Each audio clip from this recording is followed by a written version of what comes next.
karena tanpa formasi mungkin tidak bisa diserap. Ditambah lagi juga kami menerima banyak sekali laporan-laporan dari guru-guru yang berasal dari sekolah swasta, yang kemudian akhirnya setelah lolos harus ditaruh di negeri. Nah, ini membuat kami juga didatangi oleh perguruan-perguruan swasta yang mengatakan menginginkan gurunya dikembalikan. Jadi permasalahan ini rupanya cukup rumit, tapi yang saya paling sering dengar adalah bahwa sudah lolos tapi SK belum turun. Nah, mudah-mudahan kawan-kawan nanti dari PGP, PNS dan Forum Guru Prioritas bisa menyampaikan aspirasinya. Mudah-mudahan ada hal-hal yang bisa kita jadikan bahan untuk kami nanti melaporkan kepada pemerintah bahwa ini masih banyak saudara-saudara kita yang perlu mendapatkan atensi. Mungkin itu sebagai pembuka dari saya. Selanjutnya kami persilahkan kita awali dari yang jauh dulu lah, Jawa Tengah, ya, untuk bisa menyampaikan aspirasinya. Forum Guru Prioritas Pertama Negeri dan Swasta Jawa Tengah. Setelah itu nanti baru ke Jawa Barat. Silakan, monggo Pak. Terima kasih. Assalamualaikum warahmatullahi wabarakatuh. Perkenalkan kami dari Forum P1 Swasta dan Negeri dari Provinsi Jawa Tengah yang terdiri dari 13 Capdin, yang masing-masing Capdin itu ada 3 sampai 4 kabupaten. Alhamdulillah kami bisa kembali beraudien dengan Komisi 10. Ini suatu hal yang sangat kami terima, Pak, dan apresiasi yang sangat setinggi-tingginya untuk kami bisa ketemu dengan Bapak-Bapak DPR di Komisi 10 tentunya. Di sini sudah, Pak. Di sini kami akan mencoba sedikit perjalanan kami. Ya. Sambil memperkenalkan diri, Pak. Siap, supaya Pak. Kami juga bisa tahu siapa. Ya, terima kasih. Perkenalkan, nama saya Danudi Hendrianto, Bapak. Kami dari Capdin 9, terdiri ada 4 kabupaten: Purbalingga, Banjarnegara, Wonosobo, dan Kebumen. Kemudian kami membawa dari teman-teman kami dari masing-masing Capdin, dari Tegal, kemudian dari Pemalang, kemudian dari Wonosobo. Jadi saya ini dari otomotif, Bapak. Dari Wonosobo. Kemudian sebelah kami ada Pak Adi Kurniawan. Sebelahnya lagi ada Pak Jamsuri. Kemudian yang di belakang kami Pak Bawon dari Banjarnegara, Bapak. Ini salah satu kepala sekolah yang sudah dipecat, Bapak, dari yayasan karena mengikuti P1 harus mengundurkan diri. Dan sekarang beliau menjadi guru tamu di SMP. Ini salah satu sejarah yang kami inginkan untuk teman-teman P1. Semoga aja di tahun ini bisa dituntaskan semuanya, Pak. Terima kasih, Bapak. Kita kembali ke awal. Kami dari Jawa Tengah, anggota kami yang aktif 1024, Bapak. 1024. Kemudian untuk P1 di tahun 2023 sesuai dengan PMK 212 itu 6.951, Bapak. 6.951, dan ternyata di tahun 2022-2023 Pemprov hanya membuka 1.500, Bapak. 1.500 yang tidak dibuka paling banyak itu mapel-mapel gemuk, Bapak. Yang sampai sekarang kita tidak tahu jawabannya kenapa mapel gemuk itu tidak dibuka di tahun 2022-2023. Nah, untuk sisa di tahun ini itu 4.042 sesuai data yang ada di Kemendikbudristek. Kalau untuk data yang dari PMK 212 berarti masih sisa sekitar 5.000-an, 5.491 kalau nggak salah. Nah, kami, Bapak, berawal dari ini kami mencoba mengadu nasib kami selaku pendidik tentunya, bahwa kami hidup di Indonesia kan tidak dibedakan antara negeri dan swasta. Dan dalam rangka mencerdaskan kehidupan bangsa, anak-anak kami yang dari swasta juga banyak jadi anak-anak yang berpotensi yang baik.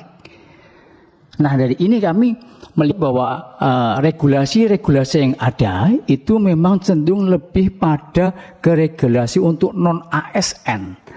Non-ASN yang dikatakan bahwa mengabdi di instansi negeri. Yang kami pertanyakan Bapak, di sini kami memang mengabdinya apakah bukan di negeri? Padahal kita mengabdi di swasta. Dan swasta itu, yayasan itu berada di negeri Indonesia, bukan di negeri swasta. Nah, dari ini sesuai dengan Undang-Undang Dasar Bapak, mencerdaskan kehidupan bangsa, tentunya kami juga menuntut hak kami. Yang kami di sini sudah banyak teman-teman kami yang sudah di PHK-kan. Sehingga untuk tuntutan kami Bapak, yang pertama kami meminta kejelasan kepada pemerintah bagi teman-teman kami yang sudah dikeluarkan baik dengan hormat maupun tidak dengan hormat. Kejelasan kami bagaimana setelah kami boleh mendaftar P1. Awalnya memang semua yayasan itu mengizinkan, dengan catatan akan dikembalikan lagi ke yayasan. Namun undang-undang untuk DPK dicabut, tidak ada. Sehingga yayasan mungkin tanda kutip tertinggal oleh guru-guru yang memang dianggap mungkin kompeten.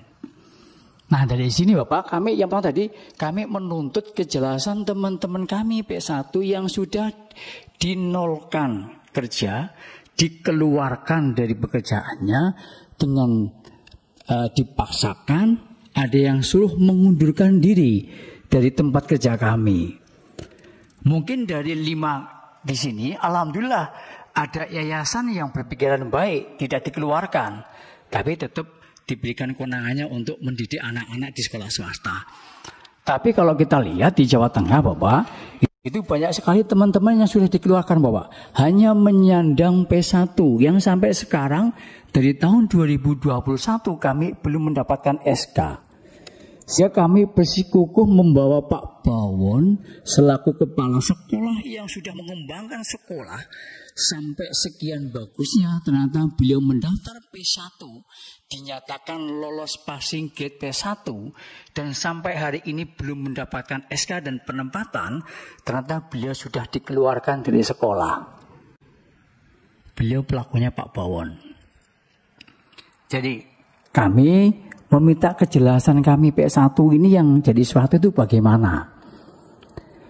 Kemudian yang kedua Bapak, terkait permasalahan kami di Jateng itu, memang antara Pemprov dan pusat itu berbeda pendapat.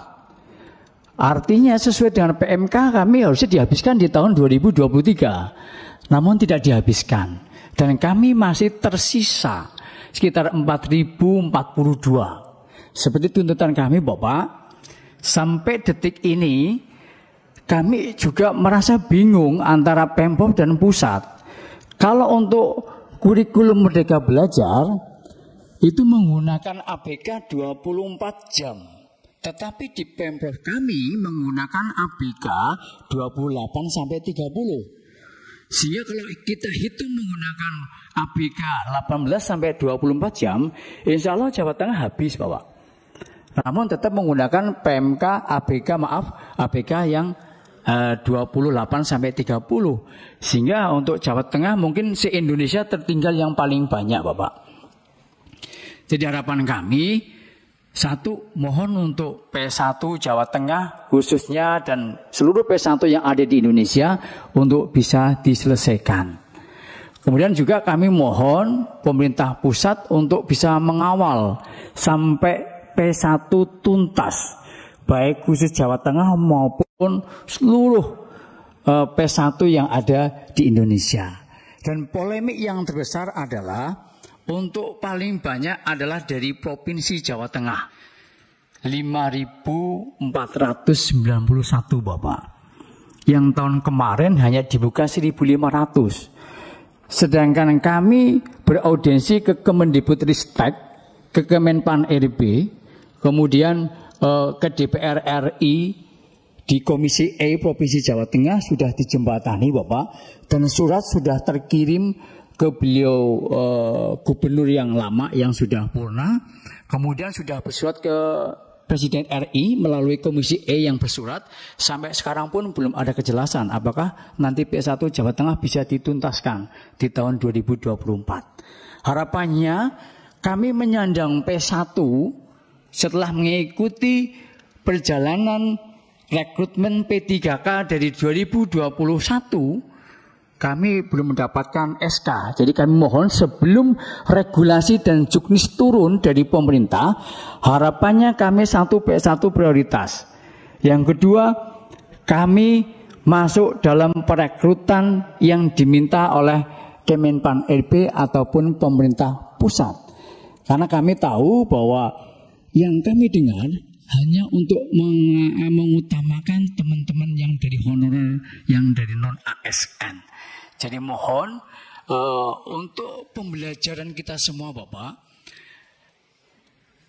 kami mengabdi di swasta, tapi dianggap kami tidak mengabdi mungkin pada pemerintah karena kami di sekolah swasta. Sedangkan regulasi yang ada, pemerintah hanya mengacu pada ASN itu harapannya adalah yang mengabdi di negeri. Jadi kalau yang mengabdi di negeri dianggapannya adalah mengabdi pada pemerintah dan non-ASN. Sedangkan kami mengabdi di swasta itu bukan mengabdi. Dikatakan kami sebagai pekerja atau bekerja mendidik anak. Yang insya Allah lulusan anak-anak kami yang swasta lebih kompeten, banyak yang kompeten dari tingkat sekolah-sekolah negeri. Jadi kami mohon Bapak, sebelum regulasi ini turun, kami mohon untuk kejelasan status P1 kami. Kemudian teman-teman kami yang sudah di PH-kan untuk mendapatkan status yang jelas. Kemudian regulasi yang ada memihak kepada kami P1 yang sudah dikeluarkan dari sekolah dan seterusnya. Kemudian yang terakhir Bapak, kami mohon jangan membedakan antara kami sekolah negeri dan sekolah swasta. Karena dengan adanya perekrutan P3K, kami guru-guru negeri dan swasta yang awalnya ber-MGMP bareng Bapak, sekarang sudah sambil melihat, wah itu guru swasta, itu guru negeri. Hampir semuanya sekarang berlomba-lomba bagaimana untuk mendapatkan SK Bapak. Padahal kami tetap konsentrasi untuk berjuang. Di Wonosobo ada Bapak SMK yang tidak pernah dibayar, tapi teman-teman tetap mengajar. Saksi nanti ada Pak Heri Bapak. Tidak pernah dibayar, sampai sekarang tetap mengajar. Kalau dikeluarkan dari sekolah, nanti dikeluarkan dari dapodik. Kalau dari dapodik dikeluarkan, dianggapnya sudah tidak mengajar. Dan kami juga mendengar nantinya dari BKN yang akan terdata menjadi P3K penghabisan di tahun 2024 adalah honorer ASN, honorer yang di negeri, yang terdata di PKN. Sedangkan kami di swasta terdata dari mana Bapak? Karena kami dianggapnya orang swasta. Yang terdata di PKN adalah orang-orang yang mengabdi di instansi negeri. Jadi harapannya karena kami di bawah naungan Kemendikbudristek, kami selaku guru yang terdata di dapodik, harapannya juga masuk pada pendataan non-ASN yang di PKN.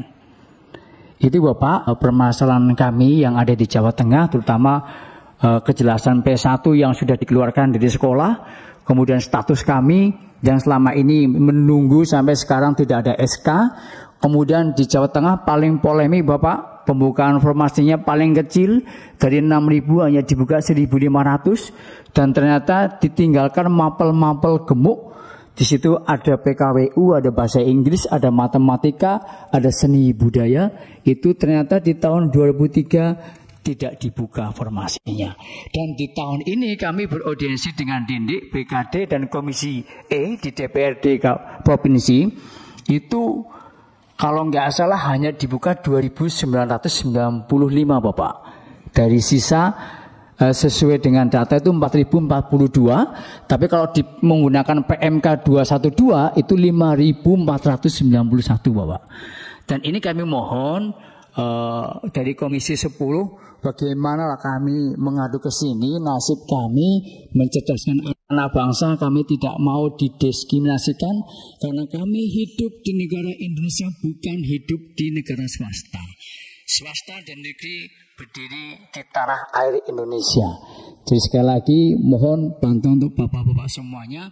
Nasib kami di sini, terutama regulasi yang belum turun sampai hari ini, semoga regulasi bisa condong lebih kepada kita yang P1 prioritas yang sudah menunggu dari tahun 2021 sampai 2023 ini.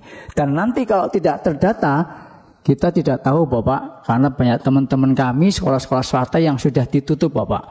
Dan kami mencari sekolah lagi sulit Bapak. Kalau kami mencari sekolah lagi pindah ke SD SMP, ditanya apakah Bapak P1? Betul P1. Tidak bisa Bapak. Nah ini, yang terakhir Bapak, kenapa dari pemerintah mengangkat teman-teman prajab yang baru lulus langsung mendapatkan penempatan P3K? Sedangkan kami yang P1 saja belum tuntas. Lagi permasalahan dan menambah jumlah P1 yang nanti tertinggalkan. Sesuai pemerintah bahwa nanti di tahun 2024 harus tuntas semuanya. Begitu Bapak, permasalahan kami di Sulawesi Tengah, semoga ini bisa memberikan gambaran untuk kita semuanya. Intinya kami mengadu kepada Bapak-Bapak di Komisi 10 untuk kejelasan teman-teman kami PS1 yang insya Allah harapan kami di tahun ini kami mendapatkan SK sesuai harapan kami semua. Terima kasih. Wassalamualaikum warahmatullahi wabarakatuh. Terima kasih Pak Diana Udi.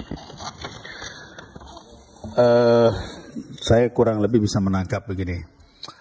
Kalau kawan-kawan dari swasta ini sudah tes, lolos, tapi yang didahulukan penempatan tuh yang kawan-kawan dari sekolah negeri, kira-kira gitu ya? Betul.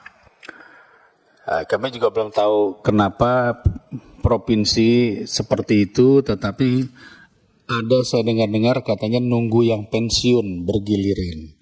Tapi kalau misalnya nunggu yang pensiun, yang masuk tetap dari yang negeri, kapan swasta masuk kan ya?